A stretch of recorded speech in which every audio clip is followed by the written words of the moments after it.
aquel tipo de público. Esto en la indumentaria de los políticos se observa muy bien. Cuando van a hablar a la universidad o a colectivos que son jóvenes, el asesor de turno les dice, oye, hay que ponerse este tipo de camiseta, este tipo de pantalón. Sin embargo, cuando van a hablar al círculo de economía, entonces hay que ir de otro modo, para que se genere el pacto empático con aquel destinatario, ¿no? Pero aquí también hay estrategias para conectar con quien quieras conectar, ¿no? Gabriela. Bueno, creo que este tema de los valores, además de lo que señalaba Francesc, también cabría subrayar que es interesante la transformación que va generando sobre el cuerpo, ¿no? Que esto es algo que se está viendo en estos últimos años, ¿no? La moda anteriormente estaba ligada a una indumentaria, a un determinado peinado, a unos determinados gestos o actitudes, pero hoy la moda, esos valores de la moda se trasladan y se imprimen directamente sobre el cuerpo, ¿no? Con respecto a temas de cirugías o intervenciones directamente sobre lo corporal. Y creo que esto también está señalando otro tipo de valores vinculados con esta cultura más capitalista contemporánea que nos toca vivir, relacionado con una especie de aceleración permanente, ¿no? La aceleración es lo que marca la moda. La moda es algo que precisamente no es el ser o no ser, sino que siempre está entre las dos cosas, ¿no? La moda es y deja de ser al mismo tiempo, por eso es moda y se transforma, y esto se vuelve ya parte del cuerpo. Sí, y además aparece esta idea del cuerpo bricolaje, ¿no? No solo yo puedo adoptar, pues con la indumentaria, apariencias distintas, sino que siempre según el poder adquisitivo puedo alterar también elementos de mi corporeidad, labios, senos, vaya, y por lo tanto aquí hasta cierto punto yo soy mi creador, ¿no? El demiurgo de mi propia realidad, y puedo cambiar de imagen y puedo cambiar de color del pelo, etcétera. Y de hecho hay personas que experimentas, que ves esas transformaciones que hay en su identidad, ¿no? Ha cambiado mucho en 5 años, en 10 años, pero por intervenciones quirúrgicas, plásticas, que han alterado su imagen pública, ¿no? Por lo tanto, esto cambia mucho respecto a otras épocas, ¿no? Que uno era más pasivo, puedo taparme, puedo ocultar, pero en este caso yo soy mucho más creador de mi propia identidad, ¿no? A mí me gustaría resaltar, ¿no? Es una opinión personal, me gustaría resaltar que tengo la impresión de que la moda se ha hecho también más sincera, o sea, en la actualidad. Volviendo un poco al hilo, ¿no? De lo que decíamos antes, de cómo ha ido cambiando, ¿no? El efecto de la moda, o de la indumentaria, mejor dicho, ¿no? En las personas, ¿no? Y dentro de la sociedad, me parece que este hecho de que podamos expresar con más facilidad quiénes somos, independientemente del lugar que ocupamos en la sociedad, es decir, de que tengamos incluso indumentarias muy distintas para ir a trabajar, para estar en casa el fin de semana, para hacer deporte, me parece que transmite mejor la identidad de quién soy. Es decir, no me gustaría ver la moda siempre como algo malo, ¿no? O como algo que nos maneja, nos manipula, sino me parece que en la actualidad nos permite expresarnos mejor, expresar mejor quién soy, sin la constricción del lugar que ocupo en la sociedad, ¿no? Claro, pero en esta sociedad, Francesc, parece que somos como vestimos o somos los vestidos que tenemos. Es un poco yo creo que, ¿no? y además los filósofos esto lo tenemos muy claro, siempre hay que distinguir lo que aparece de lo que es, ¿no? Es decir, yo creo que no hay ninguna indumentaria que exprese la riqueza de un ser humano, ¿no? Uno puede encontrar esa indumentaria que expresa más, pues, su identidad, y que además es múltiple. Una cosa es identidad como deportista o identidad como trabajador en una empresa, ¿no? Pero aún así su identidad es más que la imagen, ¿no? Y por lo tanto no podemos resolver el otro y su riqueza a esa apariencia, a esa imagen que da, ¿no? Sino que solo a través del trato, del conocimiento, nos damos cuenta, pues, que hay algo más que esa imagen, ¿no? Lo que pasa que a veces sí que acabamos reduciendo a la persona a su imagen. Si viste así, es A, B, C y D. Si viste de aquella manera, sacamos otras conclusiones. Esto es un error. Esto es no profundizar, esto es no penetrar en la estructura de aquella personalidad y ver todo lo que oculta, ¿no? Es ocultación y revelación la indumentaria. Oculta y revela, pero no lo dice todo, ¿eh? Oculta más de lo que revela, yo creo. Gabriela, muchas veces es que a lo mejor nos vestimos para evitar ese rechazo social a nuestro propio grupo, a nuestro propio entorno.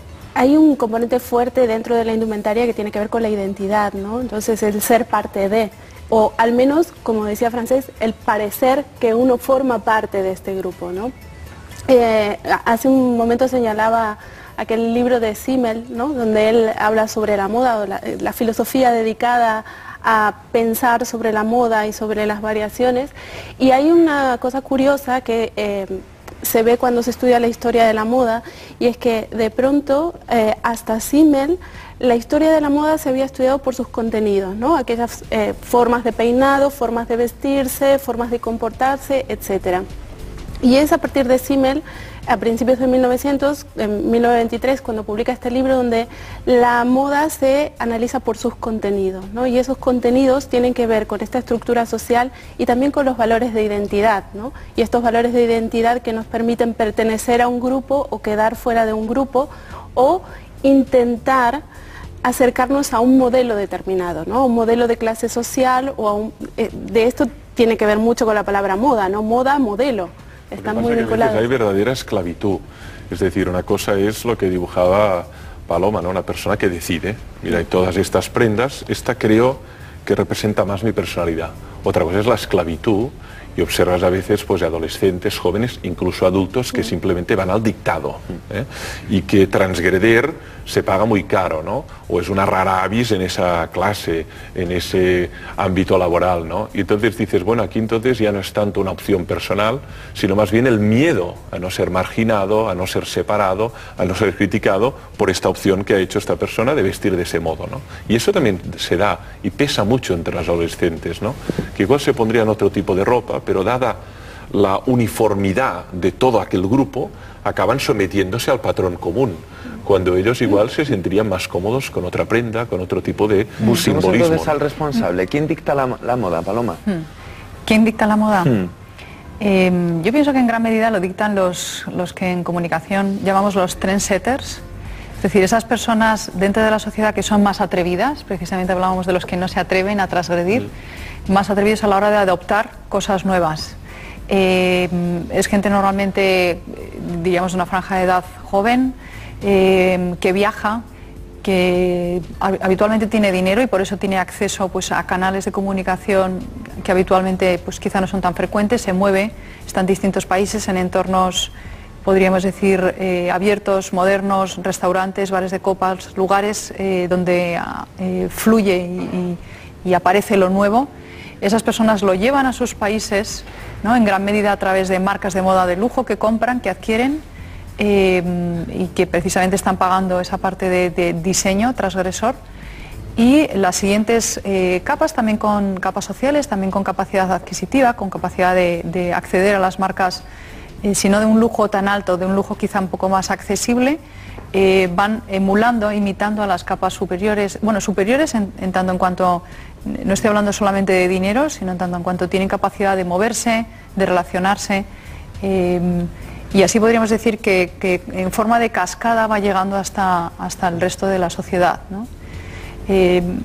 Esa es mi manera de entender la generación de la moda. No pienso que sea tanto una dictadura de los grandes diseñadores, y ni siquiera creo en que sea la propia calle la que crea las tendencias, ¿no? Pienso que los diseñadores se inspiran muchas veces en la calle y en esas señales débiles que emite la sociedad para crear sus propuestas, elevarlas a la pasarela, y después son esos trendsetters de los que hablo, los que toman de los diseñadores y a su vez expanden al resto, ¿no? A veces cae incluso en el culto a lo nuevo, que eso también es un fenómeno que incluso tiene un nombre en filosofía, que llamamos la novolatría, el culto al novum, a lo nuevo, ¿no? Y eso me parece también un error. En la moda también hay retrocesos, hay regresos al pasado y, en definitiva, recuperaciones de formas estéticas que habían sido muy preeminentes y que luego pasaron, ¿no? Sí, pero igualmente esa recuperación de formas pasadas, ¿no? Ahora estamos viendo el año pasado los 50, el año que viene, el invierno que viene vamos a volver a los 60 como línea tendencia, pero eso está igualmente utilizado por los grandes creadores, por los diseñadores, que en ese ciclo eterno de emular y reinventar y recrear están cogiendo líneas de inspiración muy marcadas para seguir vendiendo. Es un fenómeno muy reciente, creo que no tenemos la suficiente perspectiva para analizarlo en profundidad, porque realmente no tiene más de un siglo. La moda tal y como la entendemos ahora, o sea, es un fenómeno muy moderno, muy nuevo. Gabriela, las marcas es verdad han conseguido unir, ¿no?, significado y emociones. Precisamente este tema que acabas de mencionar, el tema de las emociones, es importante, ¿no? Desde hace unos cuantos años se habla de las marcas emocionales, ¿no? De las marcas que, más que vender productos, intentan vender emociones. Y la moda no queda fuera de todo esto, ¿no? La moda está muy vinculada a determinados estados de ánimos o también a determinadas formas de ser de algunas personas o de parecer, o querer parecer dinámico, querer parecer joven. Entonces está muy vinculado a este tema de las emociones. Y yo que estaba con las citas, estaba recordando también, hay un libro de 1830 de Balzac que se llamaba El Tratado de la Moda, ¿no? Y ahí es donde empieza a tomarse todas estas ideas de la moda, como señalaba Paloma hace un rato, ¿no? De la moda, a perfilarse la moda tal como la entendemos hoy en día, vinculado a un símbolo social, a una determinada forma de ser o de parecer, y también a determinadas emociones, que esto es lo que se suma en estos últimos años, ¿no? Pues señores, lo tenemos que dejar aquí. Muchísimas gracias, ha sido un placer. Como siempre, el tiempo se nos echa encima. Gracias. Bueno, algunas de las cuestiones, ¿no?, que hemos tocado en esta tertulia podríamos ampliarlas visual y musicalmente hablando, Montse, yo creo.